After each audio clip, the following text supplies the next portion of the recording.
Assalamualaikum warahmatullahi wabarakatuh. Semoga kita semua selalu sehat, diberikan kebahagiaan, serta dimudahkan rezekinya.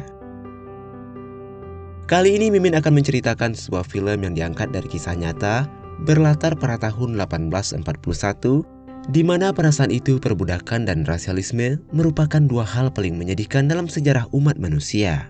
Khususnya dalam cerita ini adalah Amerika. Berkisah tentang seorang pria kulit hitam yang telah merdeka bernama Solomon yang diculik, dijual, dan dijadikan seorang budak selama 12 tahun lamanya. Nah, bagaimanakah itu bisa terjadi? Kita langsung saja masuk ke ceritanya.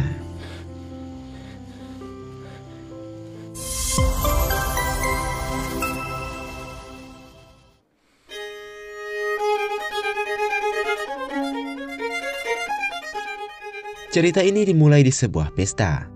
Terlihat orang-orang sedang berdansa, diiringi suara biola dari seorang pria bernama Solomon. Solomon adalah seorang pemain biola yang cukup handal. Ia tinggal di kota Saratoga, berasal dari keluarga harmonis, memiliki 2 orang istri dan 2 orang anak yang sangat ia sayangi. Solomon adalah pria negro merdeka di tengah perbudakan ras kulit hitam oleh orang-orang ras kulit putih pada masa itu. Mr. Northam, I have 2 gentlemen whose acquaintance you should make. Suatu hari salah seorang temannya mengatakan jika ada 2 orang pria ingin berkenalan dengannya. Mereka adalah Brown dan Hamilton yang sedang mencari pemain biola berbakat untuk mengiringi pertunjukan sirkus mereka. Setelah bercerita banyak, mereka berhasil meyakinkan Solomon untuk ikut bersama mereka ke Washington dengan imbalan gaji besar serta pulang 1 kali dalam 2 minggu. Welcome to Washington, Solomon. Singkat cerita, mereka telah tiba di Washington. Malam harinya mereka makan di restoran sambil membicarakan pertunjukan suksesnya tadi siang. Kemudian Brown memberikan upahnya untuk permainan biolanya hari ini.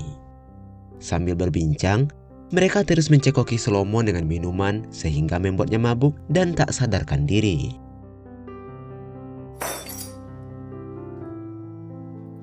Pagi harinya Solomon terbangun dalam keadaan tangan dan kaki terikat dalam sebuah ruangan yang terlihat seperti penjara. Tak lama kemudian, 2 orang pria masuk ke dalam ruangan tersebut. Solomon yang masih kebingungan berkata bahwa dia adalah orang merdeka dan memiliki keluarga di Saratoga, New York. Kini berakhirlah sudah kehidupan merdeka Solomon selama ini. Dia dipukuli berkali-kali dan diyakinkan bahwa dia adalah seorang budak. You know, free man.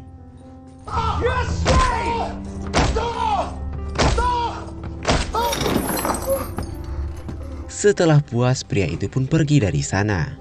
Solomon yang kesakitan pun terbaring lemah tak berdaya. Ia merangkak mendekati jendela sambil meminta pertolongan.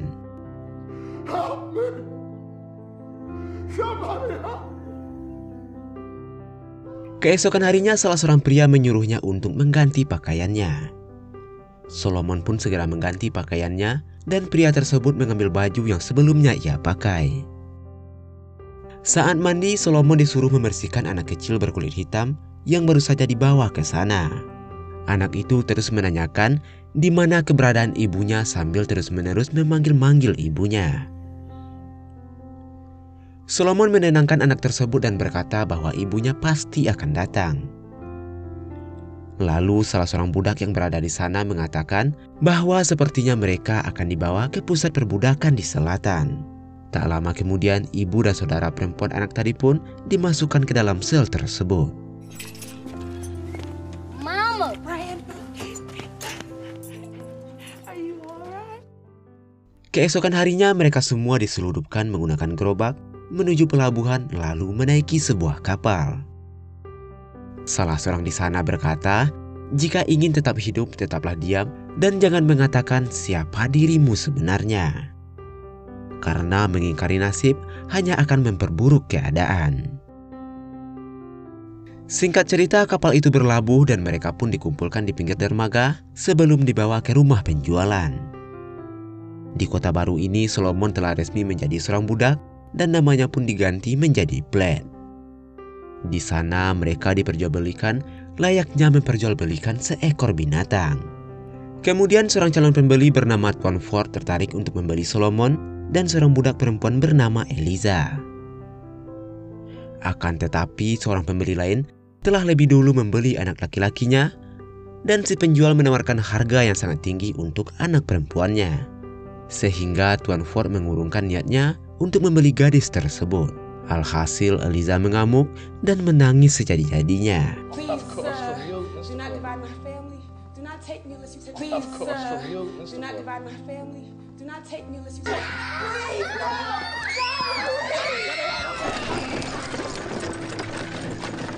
Saat sampai di rumah tuan barunya, Eliza yang terpisah dari kedua anaknya tak sanggup menahan kesedihannya. Kemudian mereka berdua disuruh beristirahat karena besok mereka akan mulai bekerja di perkebunan. Keesokan harinya, Solomon dan beberapa budak lainnya bertemu dengan kepala tukang bernama John Tibet dan mandor pekerja bernama Chapin. Lalu mereka diperintahkan untuk menebang pohon sambil John terus bernyanyi dengan syair yang merendahkan ras mereka. Run, nigga, run. The paddy will catch you. Run, nigga, run. Where you better get away. Run, nigga, run. The paddy will catch you. Run. Lalu di keesokan harinya lagi, Solomon menyarankan pada Tuan Ford untuk mengangkut kayunya melalui jalur sungai.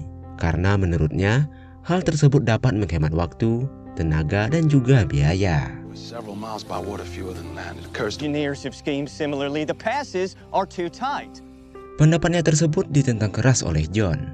Akan tetapi Tuan Ford yang tertarik dengan idenya tersebut mempercayakan pekerjaan itu pada Solomon, dan itu pun dapat ia buktikan. Thank you, Master Ford. Oh, thank you.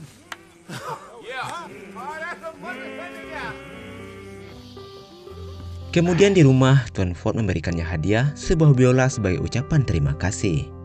Sementara itu di pondok, Eliza terus menangis dan membuat Solomon yang melihatnya pun merasa risih, lalu kemudian membentaknya untuk menghentikan tangisannya. I will not fall into despair. Do not accuse me. Pagi harinya saat kebaktian, Nyonya merasa risih dengan kelakuan Eliza yang selalu saja menangis dimanapun ia berada. Dan Nyonya berencana untuk menyingkirkannya saja. Lalu di siang harinya terlihat beberapa penjaga membawa Eliza, dan dia pun meronta-ronta meminta pertolongan. Namun tak ada yang bisa dilakukan karena semua orang di sana berada di dalam tekanan. Dan itu adalah hari terakhir Solomon melihatnya. Suatu hari John kembali mencari-cari kesalahan Solomon hingga membuatnya kesal, dan akhirnya Solomon pun melawan. Kemudian John kembali dengan 2 orang temannya, lalu menggantung Solomon dan berencana membunuhnya.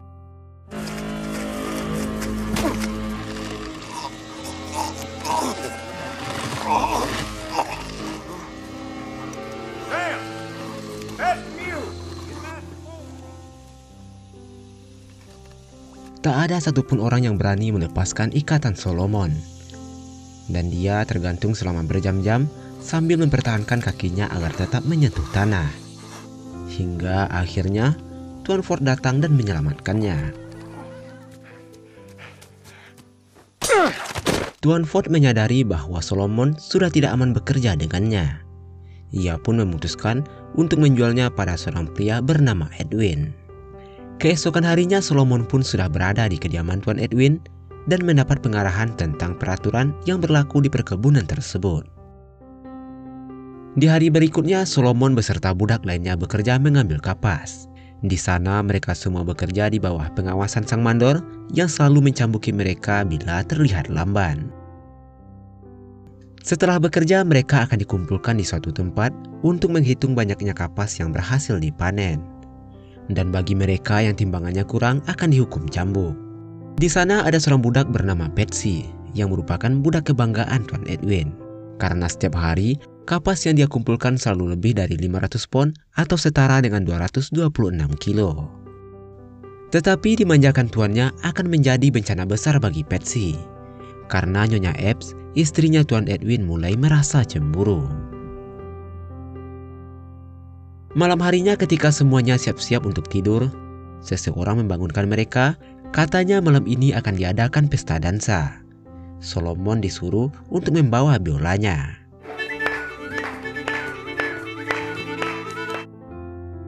Pesta dansa pun dimulai.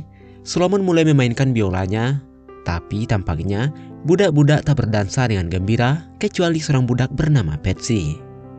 Saat dansa tengah berlangsung, tiba-tiba istri dari tuan para budak itu melempar sesuatu ke kepala Patsy yang membuatnya jatuh kesakitan. Istrinya meminta pada sang tuan untuk menjual Patsy, dan tanpa diduga tuannya menolak. Dia mengatakan bahwa Patsy jauh lebih baik dari dirinya. Ketika keadaan mulai kacau, Tuan Edwin kembali menyuruh budak-budaknya berdansa, dan ia tak ingin seorang pun mengacaukan kesenangannya malam itu. Suatu hari Nyonya Edwin menyuruh Solomon pergi ke suatu tempat. Saat di perjalanan, Solomon ingin mengambil kesempatan untuk melarikan diri. Dengan bergegas, Solomon berlari mencari jalan keluar dari kebun itu. Di ujung jalan dia malah bertemu dengan beberapa orang yang sedang mengeksekusi budaknya. Solomon sempat ditanya siapa tuannya dan hendak kemana. Solomon menjawab jujur bahwa tuannya adalah Tuan Edwin dan dia akan pergi ke Bartolome.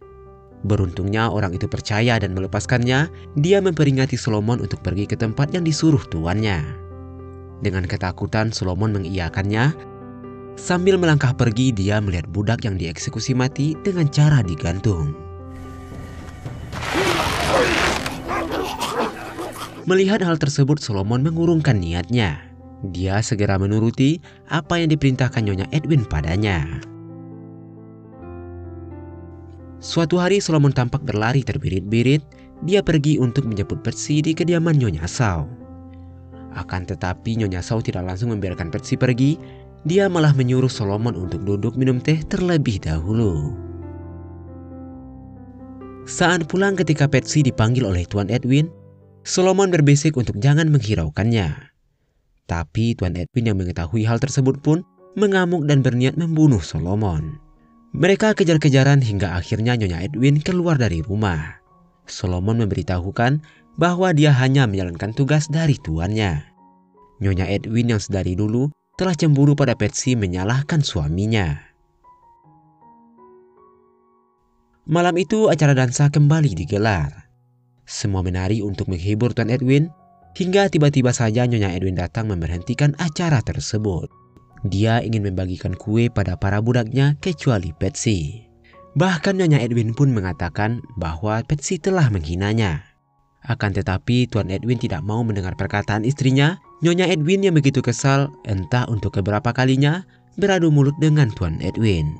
Padahal selama ini hidup Patsy sangatlah menderita. Dia selalu bekerja keras sebagai budak dan terkadang jadi tempat pelampiasan hawa nafsu Tuan Edwin yang sangat biadab. Dan kini ditambah lagi dengan siksaan dari Nyonya Edwin yang cemburu padanya. Solomon yang akan tidur dibangunkan oleh Patsy. Dia meminta agar Solomon segera mengakhiri hidupnya dengan cara dicekik dan ditenggelamkan di dalam rawa. Dia juga meminta agar jasadnya dikuburkan di tempat yang sepi. Solomon yang mendengarkan permintaan mengerikan itu pun menolaknya. Bagaimanapun juga, dia tidak akan berani melakukannya. Tetapi Patsy sedikit memaksa sembari mengatakan kalau dia sudah tidak punya hasrat untuk hidup. Solomon tetap menolaknya dan dia segera berlalu tidur mengabaikan Patsy. Suatu hari kemalangan menimpa keluarga Edwin. Kebun kapas yang selama ini mereka banggakan terkena wabah sehingga hasil panen menurun dengan sangat. Oleh karena itu Tuan Edwin mengirimkan seluruh budaknya untuk bekerja di Hakim Turner sampai kebun kapasnya subur kembali. Solomon dan teman-temannya hanya bisa menurut saja karena sedari awal mereka memang tak punya pilihan atas hidupnya sendiri. Kali ini mereka bekerja di kebun tebu. Saat para budak itu bekerja, mereka yang berstatus orang merdeka hanya memantau sambil duduk santai. Sungguh ironis kehidupan para budak di sana. Saat di depan rumah, Hakim Turner mengajak Solomon berbincang-bincang. Dia berkata, apakah Solomon orang terpelajar? Solomon menjawab bahwa budak hanya untuk bekerja, bukan untuk belajar dan menulis. Tuannya itu mengetahui bakat bermain biola Solomon. Tuannya itu mengatakan bahwa dia akan mengirim Solomon pada temannya untuk memeriahkan acara ulang tahunnya pada minggu depan. Solomon yang merindukan keluarganya, dia mengukir nama mereka pada permukaan biola.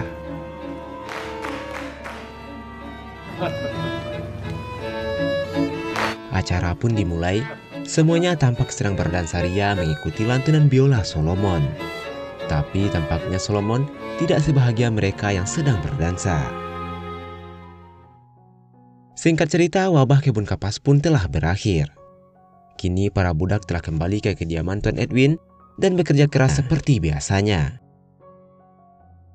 Saat mereka dikumpulkan untuk menghitung poin kapas yang telah mereka kumpulkan, Solomon dan beberapa budak lainnya mendapat timbangan yang lebih ringan. Dan seperti biasanya, cambukan kembali menampar punggung-punggung mereka. Malamnya ada seorang pria kulit putih yang sepertinya juga seorang budak. Ia membantu membersihkan luka cambuk tubuh Solomon sembari mengeluh dan menceritakan masa lalunya. Pria itu bernama Asbi. Ternyata dulunya dia adalah seorang pengawas. Mendengar cerita dari Asbi, Solomon terpikirkan sebuah ide. Dia segera pergi ke tempat Asbi untuk meminta pertolongan. Asbi diminta untuk mengirimkan sebuah surat ke kantor pos Masrwil dan Asbi pun menyetujuinya. Bahkan ia akan menerima imbalan sekecil apapun dari Solomon. Dia terlihat berniat membantu Solomon. Dan akhirnya setelah sepakat, mereka akan bertemu 2 malam lagi.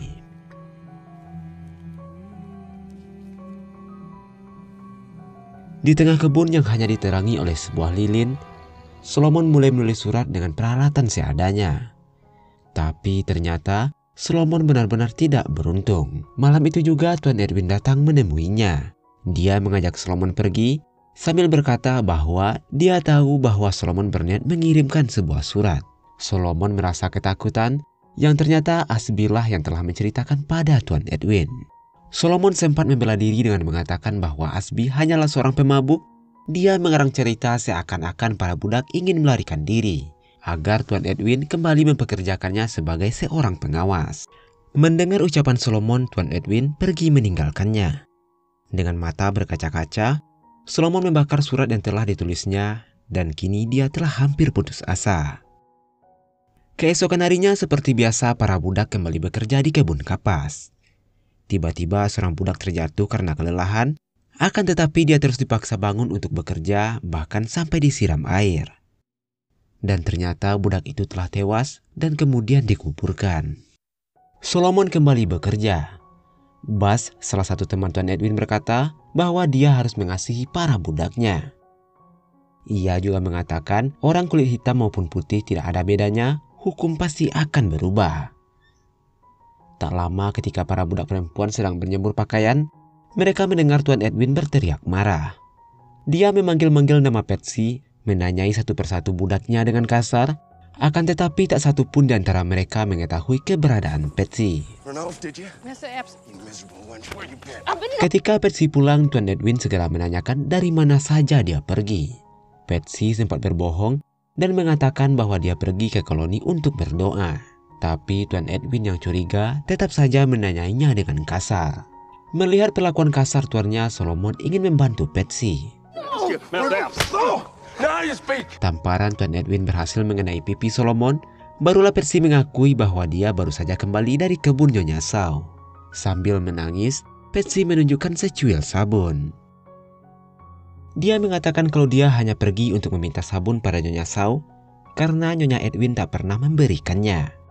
Tuan Edwin yang sudah dibutakan oleh kecurigaannya, dia masih saja mengira Patsy berbohong. Tuan Edwin berniat menghukum Patsy tanpa ampun. I don't lie, mess.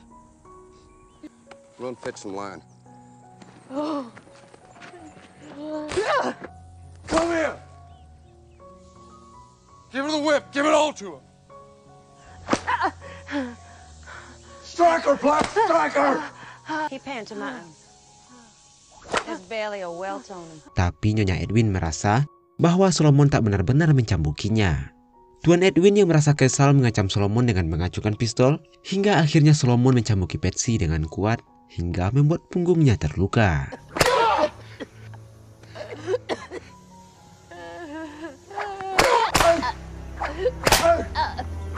Cambukan Solomon seketika berhenti karena dia sudah tak tega melihat keadaan Patsy.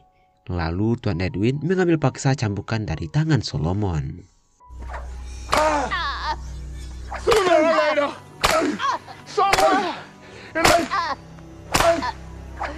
Setelah puas, Tuan Edwin pergi meninggalkan Patsy.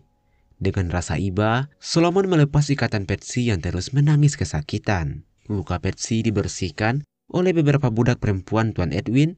Dengan rasa kesal, Solomon menghancurkan biolanya.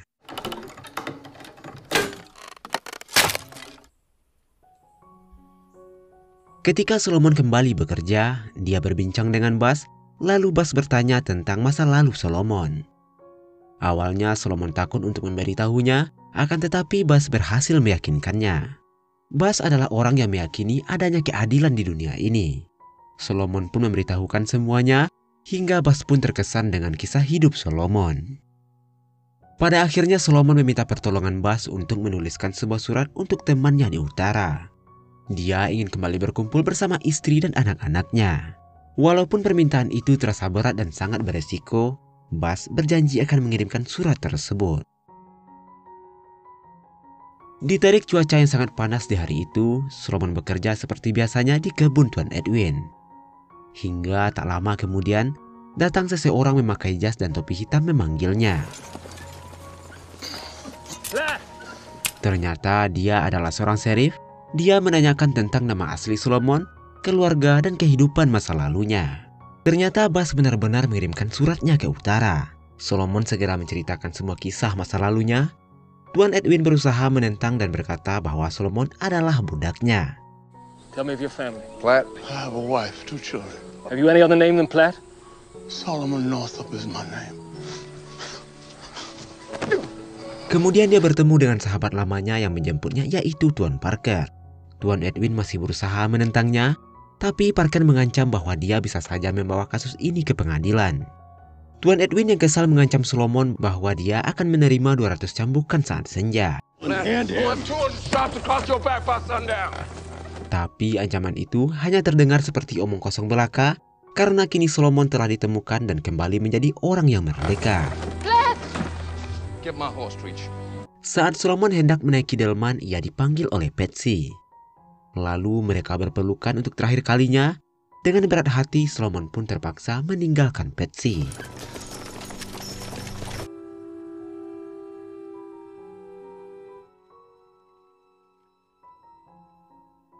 Bagaikan sebuah mimpi yang menjadi nyata, Solomon telah sampai di rumahnya. Dia tertegun haru, ternyata di dalam rumah keluarganya yang sangat dia cintai selama ini menunggu kepulangannya. Anaknya kini telah dewasa, dia meminta maaf atas apa yang telah terjadi selama ini. I apologize. Who's this? He's my husband. Ruangan itu dipenuhi dengan rasa haru. 12 tahun sudah mereka terpisah. Dan Solomon berjuang melewati masa-masa sulit itu sendirian. Saat itu Solomon melihat seorang laki-laki asing yang sedang menggendong bayi. Dia bertanya siapa pria ini. Anaknya pun menjawab kalau pria ini adalah suaminya dan bayi yang digendongnya adalah cucu Solomon yang diberi nama Solomon Northup Staunton. Solomon menggendong bayi itu sambil menangis bahagia. Mereka pun berpelukan untuk melepas kerinduan setelah sekian lamanya. Pada tahun 1853, Solomon menuliskan sebuah buku yang berjudul sama dengan film ini. Dan Solomon menjadi salah satu orang yang aktif dalam mengakhiri perbudakan di Amerika. Dia begitu banyak membantu beberapa budak. Dan sekian video kali ini, semoga bisa diambil sebagai pelajaran. Menurutmu apa pesan moral yang kamu dapat dari film ini? Silahkan tuliskan di kolom komentar.